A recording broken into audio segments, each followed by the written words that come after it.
Good morning, everyone. In today's class, we'll begin with a new chapter on endocrinology, which is important in two perspectives, both the clinical perspective and also the exam going point of view.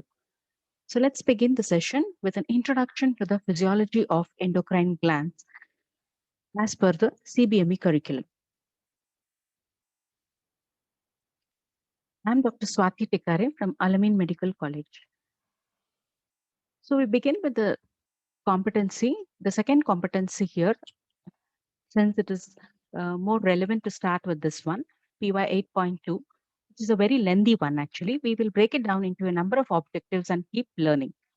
Describe the synthesis, secretion, transport, physiological actions, regulation, and effect of altered hypo and hypersecretion of pituitary gland, thyroid gland, parathyroid gland, adrenal gland, pancreas, and hypothalamus.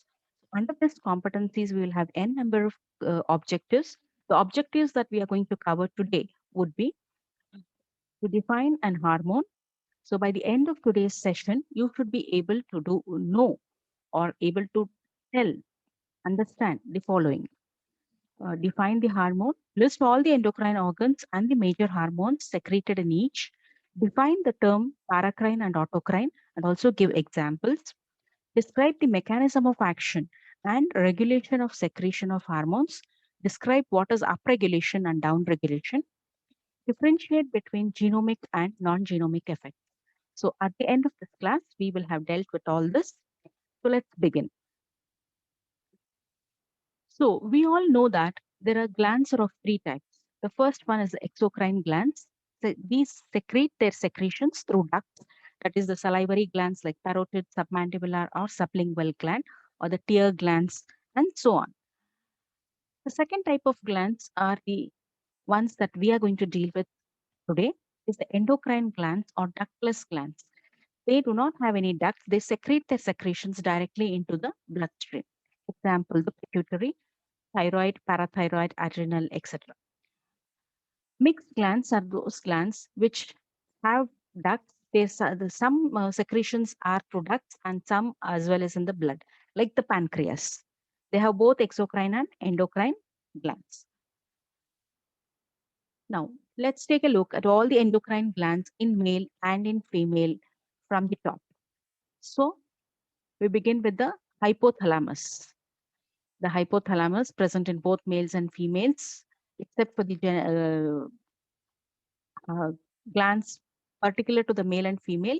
Rest of the glands are present in both male and female. Begin with the hypothalamus. Next, the pineal gland. Over here, pituitary, or also called as the hypophysis. Then the thyroid gland, parathyroid glands. Over here, thymus, which is present in a greater amount in the early childhood, and later on its uh, importance as well as the secretions goes down as the person becomes an adult. Next, the adrenal glands, which are present over the kidney. Islets of Langerhans in pancreas are the endocrine part of the pancreas. Islets of Langerhans in pancreas. And in males, we have the testis, and in females, the ovaries. So this is a list of the endocrine glands which we have to learn in detail about. Next, what are hormones? Hormone was a word which was coined by Starling. Hormone comes from a Greek word which means I excite or also set in motion. So here we can understand that hormones will be uh, related to certain functions which are related to only three types of functions. One is related to, this is a very basic idea which we have to keep it in mind, that hormones are related, whatever the hormone, they are related to only three different types of function. First function is about the basic metabolisms in the cell. They either initiate, decrease, or put it, make it faster or slower. So this is related to the metabolism in the cell, different cells, different types of metabolisms.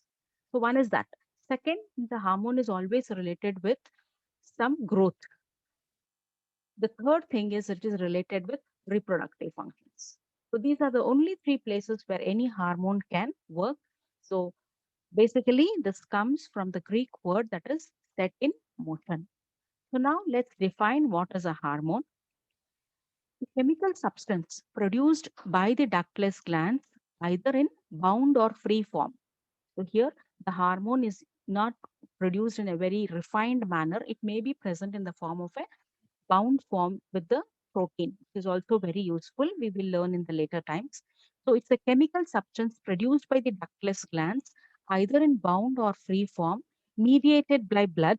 That means it traverses through blood, acts on a specific receptor on the target cell. So it acts on a specific receptor on the target cell to produce specific actions. This is what is the hormone.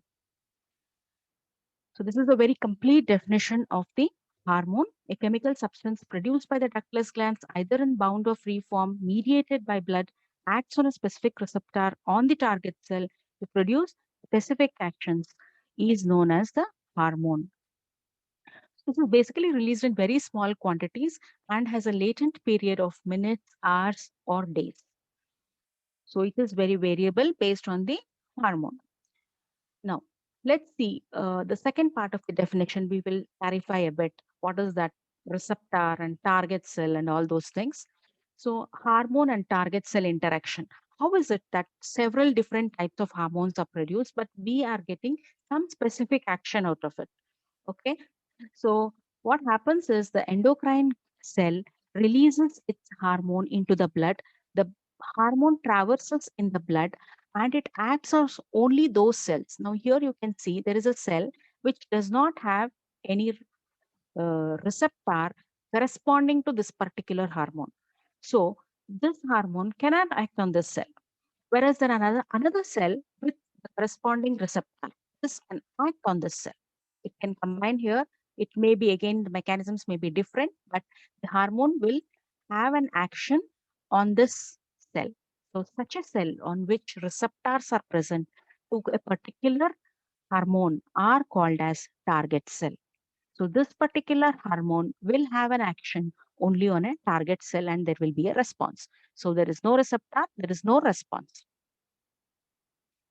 Let's make it further clear. So suppose we have here one cell with certain receptors.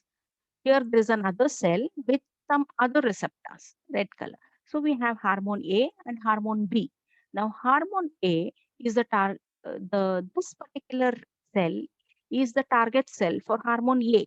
It is having the corresponding receptor, and this is having corresponding receptor for hormone B. They become target cell for hormone B. Whereas there may be a third cell which is having receptors for both hormone A and hormone B.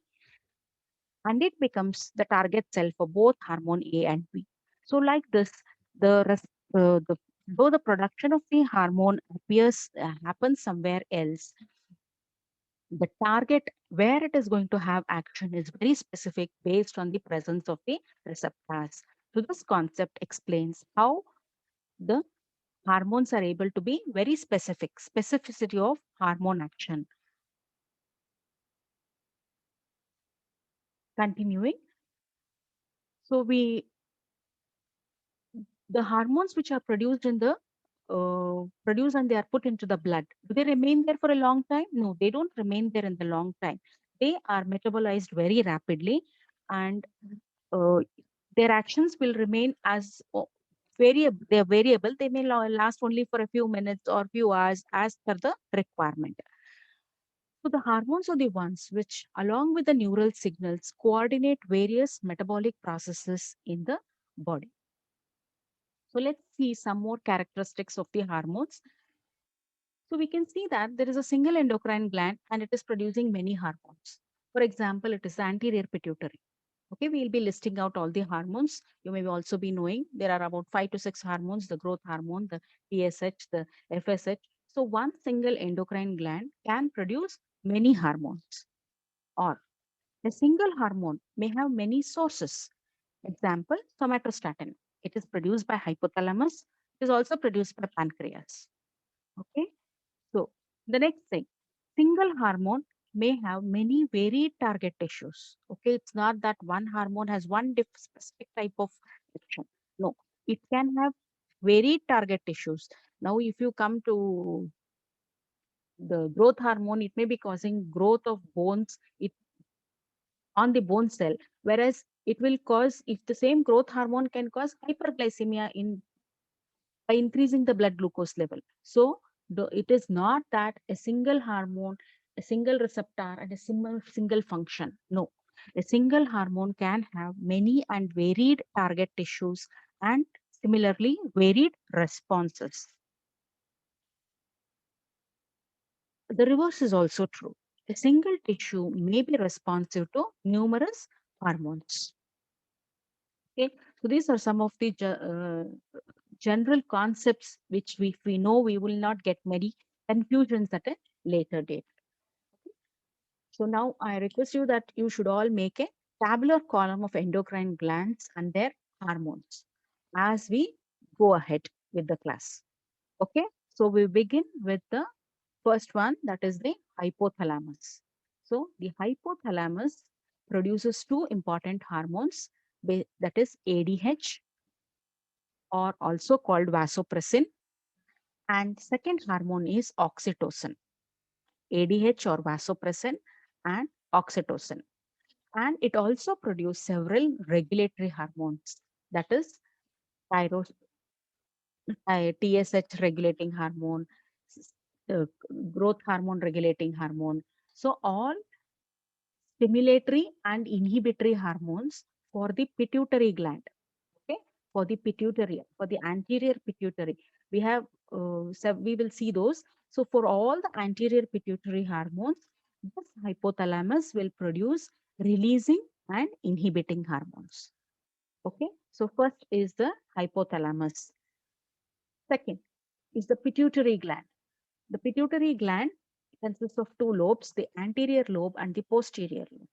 Okay, the anterior lobe produce ACTH, adrenocorticotropic hormone, TSH, that is thyroid stimulating hormone, GH, growth hormone, PRL means prolactin, FSH is follicular stimulating hormone, LH is luteinizing hormone, MSH is melanocyte stimulating hormone. Okay, so these are all the hormones produced from the anterior pituitary. Next, coming to the posterior pituitary or posterior lobe of pituitary gland. Posterior pituitary actually does not produce any hormones, but the hormones of the two hormones of hypothalamus, ADH and oxytocin, reaches posterior pituitary and they release. You can see that they are not produced. Posterior pituitary releases oxytocin and ADH. Okay. Next, thyroid gland. I hope you're making a tabular column as you're noting it down. Thyroid gland produces three hormones, thyrotoxin, that is T4, triiodothyronine, that is T3, and calcitonin. Okay, these are the three hormones of thyroid. Coming to the parathyroid glands, which is present on the posterior aspect of the thyroid gland, it produces one hormone, that is parathormone or parathyroid hormone, okay, called PTH. Next, coming to the adrenal gland. Please remember, we are telling the major glands first, and then we will move on to the more supplementary or smaller endocrine glands. Okay, so coming to the adrenal gland. Adrenal gland has two parts, that is adrenal cortex, the outer part, and the adrenal medulla, the inner part. Both produce different hormones. The adrenal medulla, that is the inner part, produces epinephrine and norepinephrine. Adrenal medulla produces epinephrine and norepinephrine, whereas the adrenal cortex produces cortisol or corticosterone, cortisol, corticosterone, then aldosterone and androgens. Okay, cortisol and corticosterone are somewhat similar hormones, whereas and two more are aldosterone and androgens. Next, Coming to the pancreatic islets, they produce two hormones, insulin and glucagon, which are related to glucose homeostasis. Next, the gonads.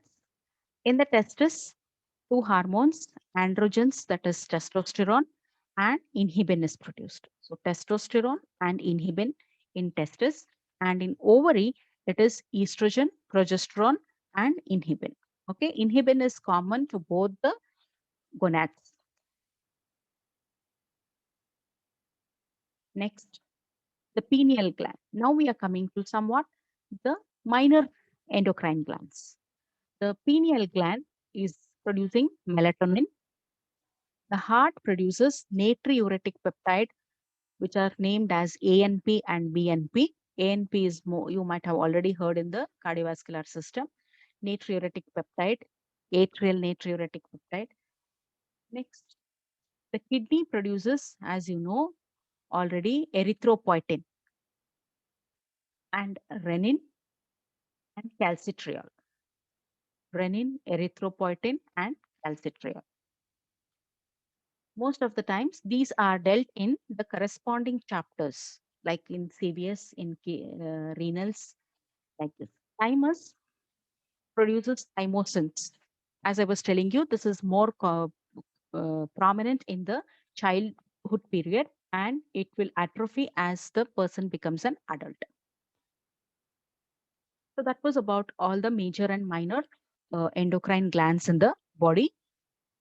So once you have the list and once we go in detail about each and every hormone, uh, I'm sure you'll be knowing all this would be very simple.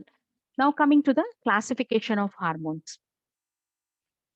Classification of hormones can be on three types based on three different conditions. One is based on the proximity, by proximity of their site of synthesis to their site of action. How near or how far it is from the site of synthesis to the site of action. Okay. Then by their chemical nature, we can do the classification. And third thing, we can do the classification based on their solubility. Okay. So each one of them we will go through quickly. So hormone classification based on proximity of their site of synthesis to site of action. First one is the autocrine hormones. Okay. These are those hormones that act on the same cells, autocrine. So remember, base is to tell exactly, these are not exactly hormones. They are just autocrine agents, we can say, but sometimes this is asked like it is autocrine, paracrine, and endocrine. Like this, we are describing them. But strictly speaking, these are not exactly hormones because they're not released into the any particular into the bloodstream or anything. They are acting on the same cell. Okay, we will see in the diagram also. An example for this is the interleukins. So let me go back. Autocrine is the hormone that is produced by a particular cell, acts on the receptors present on the same cell.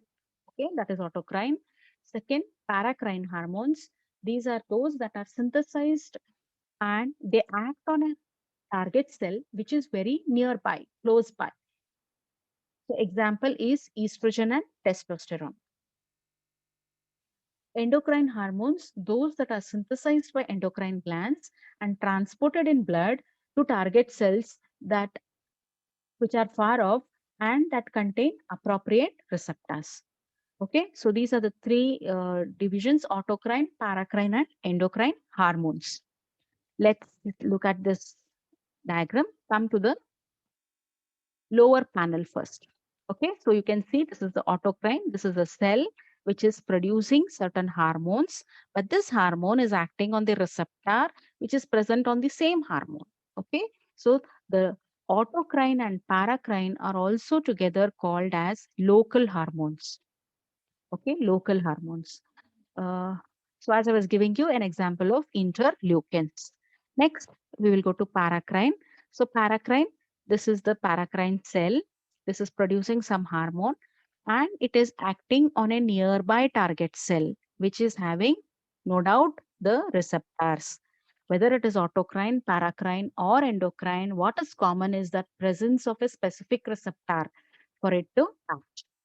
Okay, so this is the paracrine, especially in the the estrogen and the testosterone act on the nearby target cell. That is, it is produced there and it acts on the same gonads there.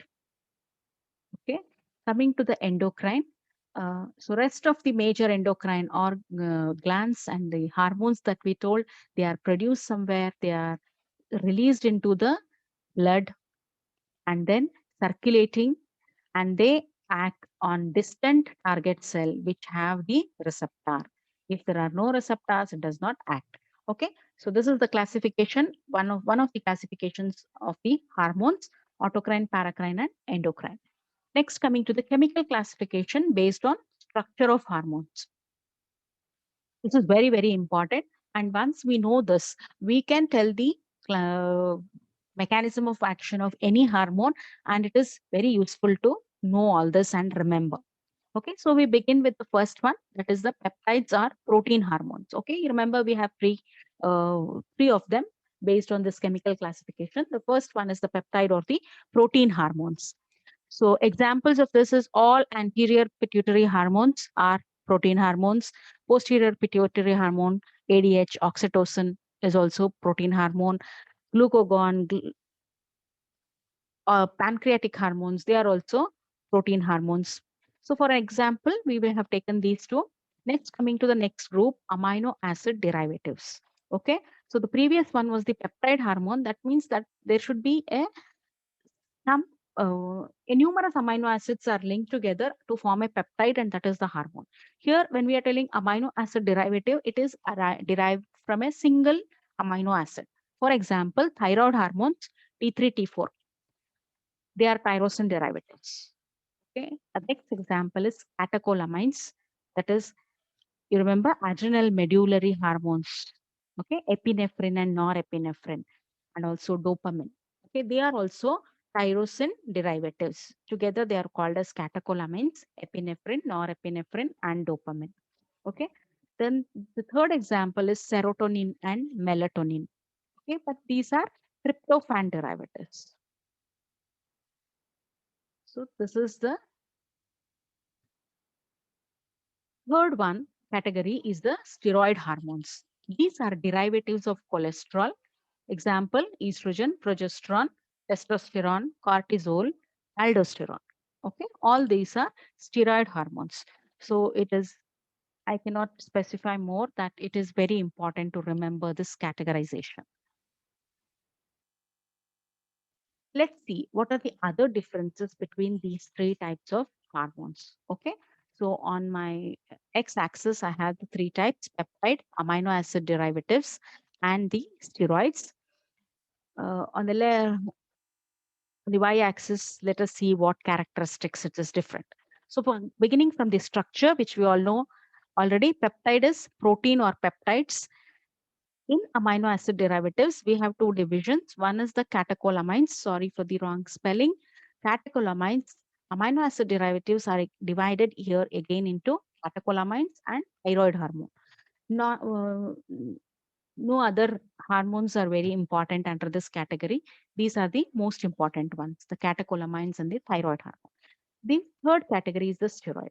Okay, so coming back to the structure, the peptide hormone is a protein or peptides, a small amino acid chain. In amino acid, as already we learned, catecholamines are also tyrosine derivatives. Thyroid hormone is iodinated tyrosine. Okay, though both are tyrosine derivatives, why we have divided them into two? Because some other characters of them are very different. Okay, so catecholamines, thyroid hormone, both are tyrosine derivatives. Then steroids are cortisols. Next, coming to the solubility. So here remember that the peptide hormones and the catecholamines are lipophobic. Okay, when we say lipophobic, they are hydrophilic. Sorry, I did not mention here. These are hydrophilic. Okay, lipophobic, that means they are hydrophilic. That is, they are having affinity to water. Then the second category, that is the thyroid hormones and the steroids, are lipophilic. Lipophilic or hydrophobic. what are the importance of all this? The importance will come in the mechanisms of action based on this. I'll reinforce this concept when we go to the mechanism of action. Okay, where is it synthesized now? Each of these hormone. The peptide hormones are synthesized in rough endoplasmic reticulum. The catechol hormones are cholamines in cytosol. Okay, cytosol, and thyroid in the colloid of the thyroid structure. Then the steroids in intracellular compartments. Okay, that means it doesn't happen at one place, it happens at multiple places. Intracellular compartments. This is where the synthesis happens. Coming to the storage. Okay, so large amount of peptide hormones can be stored in the form of secretory granules. Then catecholamines in the form of chromaffin granules. Thyroid hormone, it is stored in the colloid. It is produced in the colloid, it is stored in the colloid. Okay, whereas the steroids are actually not stored. Their precursors, that is the cholesterols, are only stored. Okay, that is about the storage differences. I hope you are noting down and writing this tabular column, which is very useful for you to quickly revise things. Transport. Coming to the transport, the peptide and amino acids are transported in the free form. That means they are not bound to any protein. Okay. Whereas the thyroid hormone and steroids are transported in the bound form. They are bound means there is a plasma protein. Sorry, the protein is missing. Bound to plasma protein. Then the receptor site. Okay. All these hormones, we said that there is a target organ, and on the target organ, there is a receptor. So where are these receptors located? For the peptide and catecholamines, these receptors are located on the surface of the target cell. Remember here that they are lipophobic or hydrophilic. Lipophobic means all the cell membranes are made up of lipids, lipid cell membrane, right? We have a tri-layer of lipid membrane in each cell. So if they are lipophobic, they are hydrophilic, they definitely cannot cross the cell membrane. So that's why their receptors are present on the surface of the target cell. Whereas the thyroid hormones and steroids are lipophilic. That means they can cross the cell membrane and their target cells are present inside the target cell. Okay. So next, coming to the mechanism of action. The first group by activation of second messengers, we will learn in detail. The second group by activation of specific genes to produce new proteins. So this is the total picture of how different and comparative positions of each of the different types of hormones. Once we have this in our mind, every hormone that we deal with becomes very easy to understand. Okay, so the last classification was based on the third type of classification, was based on hormones classified according to solubility in aqueous medium. Okay, so one is hydrophilic or lipophobic. Okay, this is the first group, that is the peptides and the catecholamines. Okay, hydrophilic hormones or lipophobic. Hormones that are soluble in aqueous medium, they cannot cross the cell membrane, thus they bind to receptor molecules on the outer surface of target cells. Okay, so I had already told it also. So example for this is peptide hormones and catecholamines. Okay. Based on this solubility, we have hydrophobic hormones or lipophilic. Okay, please, if this is very confusing, hydrophilic, hydrophobic, lipophobic, please stick to one. Forget the lipophobic part. You stick to, in this, you think it is hydrophilic, means it is water, so it is repelled by the cell membrane, so it acts on the cell membrane itself. Okay, whereas when we come here, it is hydrophobic.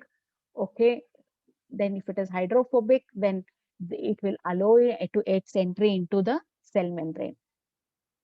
Hormones that are insoluble in aqueous medium but soluble in lipid, they can easily cross the cell membrane. Thus, they can enter the target cell and bind to intracellular receptors to carry out their action. Okay, Example, thyroid hormones and steroid hormones. So in the next diagrams, we will make it more further clear. Mechanism of action of hydrophilic hormones. Okay, so it is a very important aspect here in this whole class, what we are talking about. Hydrophilic, again, we will reiterate 2 points. Hydrophilic hormones are impermeable to cell membrane. Their receptors are located on the plasma membrane of target cell. Let's see what are the steps. Okay. The first thing is the hormone, also called as the first messenger. It interacts with the receptor on the cell membrane and forms what is called hormone receptor complex. Okay. This hormone receptor complex activates the G protein on the cell membrane. Okay, all these are present on the cell membrane itself. Now, the activated G protein will further activate adenyl cyclase. Remember, in the biological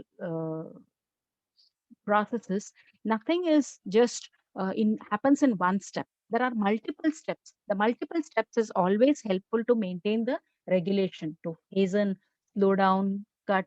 So it is very useful. Though we feel why it is so complicated, it's the complication which brings in the specificity. Okay, once the adenyl cyclase is activated, you know that this converts the ATP to cyclic AMP, or it can also convert GTP to cyclic GMP. Okay, so this cyclic AMP and cyclic GMP are known as second messengers because these are the ones which are going to do the further action that we want from the hormone. Okay, the hormone was the first messenger. Once the cyclic AMP, cyclic GMP is produced, these are the second messengers. Several other second messengers are there, and that itself is a topic of discussion. Okay, next is second messengers activate different protein kinases within the cell. Next, the activated protein kinases bring about varied responses by the cell. Example, the changes that they can bring out is they can cause some cellular secretion, they can cause enzyme activation, and any other action. Okay, so these steps will become very understandable when we put it in the diagram in the next one. Okay, so but please remember to write the steps both in text form as well as in diagram wherever it is asked in the exams. Okay, and it is also very important to remember also if you write both in text as well as a diagram. Okay, so let's go through all those steps very quickly on this diagram. Okay, so this is a particular blood vessel. There is the hormone, these triangles. This is the water soluble hormone. Okay, hydrophilic, either peptides or catecholamines. Okay, this is the target cell with a specific receptor. Okay, so the first step, the water soluble hormone comes here on the target cell. It binds with the receptor to form hormone receptor complex. Okay, first step. Second step, the hormone receptor complex activates the G protein. You can see the G protein is on the inner side of the receptor. Okay, the receptor itself is located facing outwards, whereas the G protein is on the cytosolic part, activates the G protein. That is the second. Third, the activated G protein activates adenyl cyclase. Okay, that is the third step. Fourth step, adenyl cyclase converts ATP to cyclic AMP. Okay, the cyclic AMP is the second messenger. Okay, that is bringing out the actions. The cyclic AMP converts inactive protein kinase to active protein kinase. Okay, activated protein kinase. Activated protein kinase brings about all the, see, this is the activated protein kinases. They are activating different proteins. This is an inactive protein. This protein kinase comes over here it causes phosphorylation. Once the protein is phosphorylated, it becomes an active. And then it can bring about different proteins. Based on the proteins that are activated, it can bring about different actions. Okay, so this is the stepwise mechanism of action, how the soluble binds with the receptor here and does the action. Next, moving on to the, okay, we will see the certain examples, all the examples we will see. So hydrophilic hormones, under this category, we have all hypothalamic releasing and inhibiting hormones, oxytocin, ADH, all anterior pituitary hormones, that is human growth hormone, TSH, ACTH, FSH, LH, prolactin, MSH, parathyroid gland hormone, parathormone, calcitonin, pancreatic hormones, insulin, glucagon, somatostatin, pancreatic polypeptide, then catecholamines, epinephrine, norepinephrine. All these hormones have the common same action that we learned just now. Okay, so it is very useful to remember in general, then we can apply to any hormone. Let's move on to the next mechanism of action in lipid soluble or steroid hormones. Okay, so again, remember lipophilic hormone crosses the cell membrane. Thyroid hormone and steroid hormones, they are soluble. They will enter the cell membrane, binds with the, now we'll go through the steps, binds with the intracellular receptor, forming hormone receptor complex. So here also the hormone receptor complex is formed. Only difference is it is intracellular. Okay. Then hormone receptor complex enters into the nucleus and binds to a specific sequence of DNA. Okay, specific sequence of DNA, which is called as hormone response element, HRE. Okay, on which part of the DNA it binds, it is dependent on that particular hormone itself. Okay, so we will see in the diagram also, it will become more clear. So once it binds to a particular sequence of the DNA, it will produce a messenger RNA, synthesis of messenger RNA. The messenger RNA, you know, is a code to produce a certain protein. So it comes out, and the endoplasmic reticulum is the site of protein synthesis. There it will cause production of biosynthesis of a specific protein. So remember here that lipophilic hormones are slower to act. They have a longer duration of action than the hydrophilic hormones. Here, the duration of action may range from hours to days. Okay, there it was seconds, minutes to hours. Here it is hours to days. So let's see in the diagram how this works. So mechanism of steroid hormone. Steroid hormone, being lipid soluble or hydrophobic, enters into the cell target cell. Okay, it, you may ask the question, why doesn't it there are no receptors on the surface, so how does it enter directly into the target cell? It may enter into a non-target cell also, but only thing, it will have no job to do. Okay, and it will eventually, being a soluble substance, it will mean cell membrane permeable, it will move out also. Okay, so there is no receptor there. So here, if it is a target cell, it moves in, binds with the steroid receptor intracellularly. This hormone receptor complex will then enter into the nucleus. Once it enters, it binds. This is the DNA, and a specific segment it will bind, which we call it as the HRE. Okay, binds to the specific segment. Based on which segment it has bind, it will produce an mRNA relating to a particular protein. This mRNA is transferred outside into the cytoplasm. In the cytoplasm, in the a rough endoplasmic reticulum, the synthesis happens. Okay, here also there is a new protein. Okay, there you remember, there were the proteins already, they were getting activated. Here a new protein is produced, synthesized based on the action of the steroid hormone. Okay, so it is so simple. You just have to repeat it a couple of times to understand. Let's see a list of the hydrophobic hormones or the steroid hormones.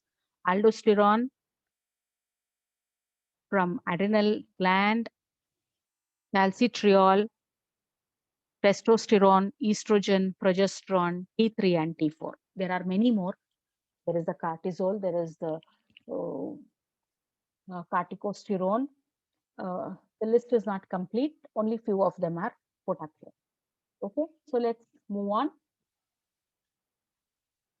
One more concept is what is called as the, though we tell in the steroids that they enter into the cell and bring out all this action, there is a concept that is genomic and non-genomic effects. The steroid hormone, what we saw now, is the steroid hormone is binding to intracellular receptor. Then there is a genome interaction, that is increased protein synthesis. This action takes the latency of hours in vivo response. There is, for example, if I take it in aldosterone, it may probably cause increase in the sodium absorption.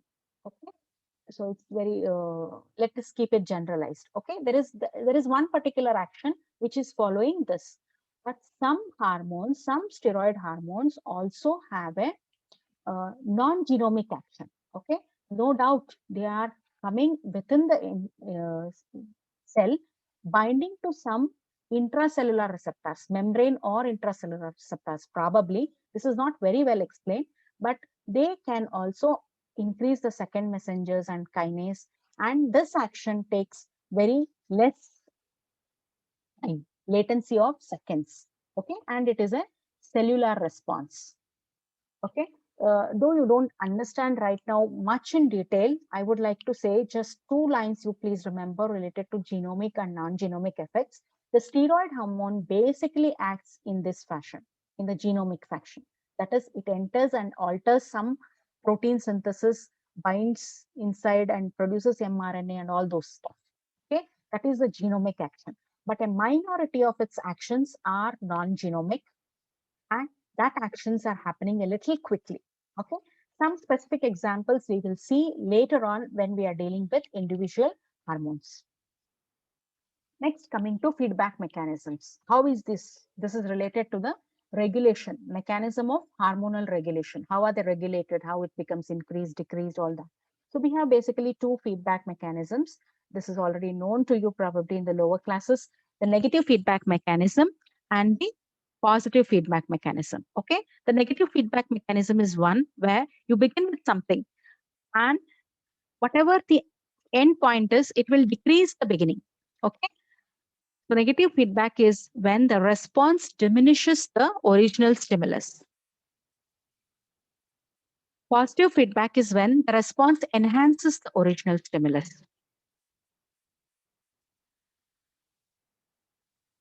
Negative feedback is most common in biological systems. Okay, please remember that. Let's see how this negative feedback works.